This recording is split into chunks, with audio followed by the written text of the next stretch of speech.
Polio کے 2 قطرے اگر بندوق کے زور پہ پلائے جا سکتے ہیں تو یہ جو منشیات کے اڈے ہیں یہ بندوق کے زور پر کیوں بند نہیں کیے جا سکتے؟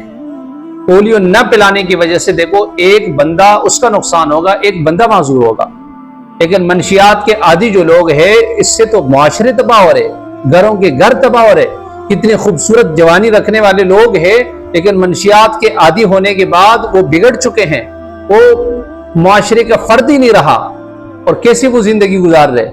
خوبصورت خوبصورت گھرانے ہیں اور کتنی خوبصورت بیویاں رکھنے والے نوجوان ہیں، نشوں کے عادت کی وجہ سے ان کے گھر اجڑ چکے ہیں، ان کی بیویاں جو ہے وہ اپنے اپنے گھروں میں جا چکی ہے، طلاق تک نوبت آ گئی ہے، وہ بیچاریاں کیا کرے؟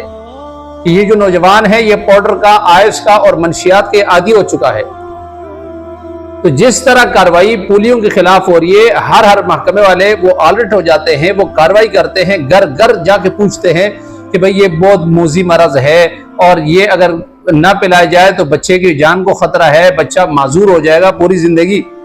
یہاں ایک بچہ معذور ہوگا، لیکن یہ دیکھو منشیات نے کتنے خاندانوں کو اجڑ دیا، کتنے نوجوانوں کو خراب کر دیا، اس کے خلاف کون اٹھائے گا آواز؟ اگر یہاں پر کاروائی طاقت سے اور زور سے کی جا سکتی ہے تو منشیات کے خلاف بھی ہونی چاہیے۔ مجھے اور آپ کو چاہیے کہ ایسے لوگوں کو بالکل بھی سپورٹ نہ کرے جو منشیات کے بیچنے کے کاروبار کر رہے، جو منشیات کے جو ہے ان کو سپورٹ کر رہے اور ان کو پروان چڑھا رہے۔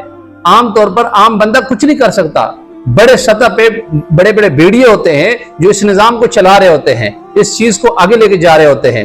اس لیے آج میرے اور آپ کے بچوں کا یہ سوال ہے، معاشرے کا سوال ہے، خاندان کا سوال ہے کہ کیا بنے گا ان کا؟ اس بارے میں ہمیں تھوڑا سنجیدہ ہونے چاہیے۔